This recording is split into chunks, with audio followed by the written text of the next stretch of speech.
1980s through the 1990s. I worked at a site, an archaeological site up in Oscoda that was shown to me by my dear friend Jerry Wagner, who is no longer with us, unfortunately. But it wasn't named at the time, and I came up with the name Old Etten Creek, and it stuck, and that's what it's referred to even today up there. And I worked it extensively, but I have very few artifacts from that site because when I left up there after a very ugly, ugly, ugly divorce from an insect of a person, um, the items went to the Oscoda Savile Historical Society, and then of course my son, who I don't see anymore, Dennis, he has a few of them in his collection. I'll never see those again. But at any rate, I didn't mean to get off into all that. I do have a small selection that was sent to me by a friend, Jordan Lubin, a number of years ago now, probably about 5 or 6 years ago. And I want to show those to you. I don't think I ever have. And these are all from the late woodland period in here in Michigan, which is considerably different from what I'm finding here in Saginaw, which is late archaic, early woodland. Late woodland was the last period before contact was made with the first Europeans and the neighborhoods went to hell, so to speak. So I'm going to take the camera off the tripod and I'm going to show you some of these pieces. I hope you'll enjoy taking a look at them. All right, let's just give you an overview here first, and then I'll talk about the individual pieces briefly with you. The only thing that's here that was not from the site and made from the site, but does have a connection to the Old Etten Creek site, are these two pottery vessels and this pottery vessel. Let me tell you about this one first, because I think this is very, very cool. Jordan Lubin, who sent these artifacts to me, also sent me this clay pot that he made. He fired it just the way the Native Americans would have. He used the same the same clays that were available locally up there in Oscoda. And he made a number of these and fired them, and he sent one to me. And it has the same decorative motif that many of the ancient vessels from Old Etten Creek has, or have had. Very nice, a lot around the top too. So he formed it very nicely. He did an excellent, excellent job at that. I haven't talked to Jordan in a long time. I hope he's doing well. Then these two I made, and they were made out of polymer clay. And this was based on a child's pot that I found at Old Etten Creek that was about 90% complete. And it has the same decorative motif on it that the authentic one did around the rim, and these fingernail or thumbnail incisions along the side. It's really, it was a neat pot to find. It was about 500 to 1400 years old.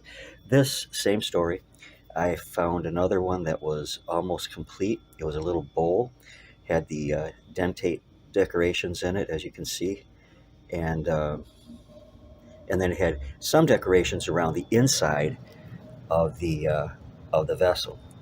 So moving down, lithics or stone tools was something that I didn't find a great deal of at this site. I did find a lot, but the preponderance of what I found was pottery. And the pottery, I found the remains of over 1,400 pots based on the rim shards. Now, what do I mean by rim shards? Let's get over here if I can get out of the light. These are rim shards from 1, 2, 3, 5 different pots. Now, this one, you can see the decoration in the top. These are dentates. If a stick or something is pushed into the clay, it's called a dentate. If it's on the other side and it's poked through, it's called a punctate. I think that's how it goes. And then these across the top were probably made by some kind of a notched stick. So that's a nice rim shard. And then these three are from one vessel, one pot. And I like the decoration particularly on the top of these. Now you see how it looks a little bit, not quite scalloped, but kind of scalloped. As you look at it from the top, it would have been a very nice decorative motif all the way around the pottery vessel. Very cool. I really like it. And then it was partially on the inside of the pot too, which this would have been the inside. These ones are not so pronounced as the ones that I just showed you, but they are rim shards also. Now, I found a lot of body shards, and these are body shards. Um, the body shards, I would not be lying if I said hundreds of thousands. And to have to try to reassemble them would have been very, very difficult. So there were very few that I was able to reassemble. But these are all body shards. Um, this one, you can see these white specks in it. That's tempering that was put in to uh, to bind the material, the clay together as it was being fired, and to strengthen it when it was done too. Body shards ranged anywhere from about the size of my hand to these, and then to little tiny ones like that back there. So let's move over now. There, there was a lot of bone material at Old Van Creek, but very, very little of it do I think was necessarily Native American related. There was also a butcher in that area way back, way, way back. And on these pieces that I have these arrows placed on, they show nice straight cuts. And those were not likely done by Native American stone tools. And some of these older ones definitely are, from the campfires and what have you. Uh, this particular piece, definitely Native American. See that glossy patina on it? That is from being handled a lot, and it was probably part of a tool, maybe an awl or something. And this is another one that was handled a lot that has that same glossy patina on it. These down here are clay beads. These were made again by Jordan Lubin. He said that he had found clay beads at Old Van Etten Creek site. On all the time I worked there, I never found a single clay bead, but I'm not saying he didn't, but he replicated what he said he found, and these are they. Lithics, stone tools. He sent me a nice variety. Now, like in this little Riker box, upper right, there's a small arrowhead, a triangular, a Levina point. Below that, another small point, and below that, then in the center, there's a nice scraper. Underneath that is probably just a flake from tool production. And then off to the left is a very nice knife made of dark chert. The chert looks very similar to what I have found here in Saginaw, but they are local cherts mostly.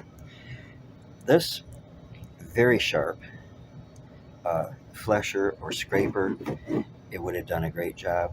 Brought down to a bit here, a very sharp bit. Nice.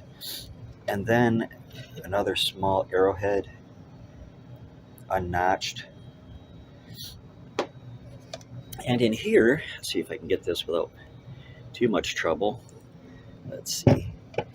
Up in the upper right-hand corner, which you can't see too well, I guess, is a very nice knife that would have been hefted onto a handle. And if I set that up, if I can get that better. Yeah, that looks a little bit better, I think. No, there we go. Anyways, stone knife, upper left or right-hand corner. Below that, there are 4 pieces. Those are all utilized flakes, or when I say flakes, they were left over from tool production, from arrowhead production, spear point production, and those are pressure flaked on the edges, so they were used for cutting also. Set that back down. And then the largest piece that he sent me is this, and this is similar to things we find here on the fields in Saginaw.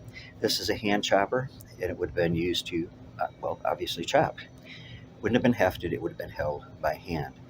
So that was a really nice piece too. And then lastly is this nice piece of chert, which has been pressure flaked along this edge, so it was probably used as a handheld knife, thumb knife they would call it, because it was held between the thumb and the index finger and used like that. So that's what I wanted to show you from the Old Van Etten Creek collection, such as it is, and hope you've enjoyed taking a look. I've enjoyed sharing it with you. Much love to all, and God bless you. I'll see you again real soon.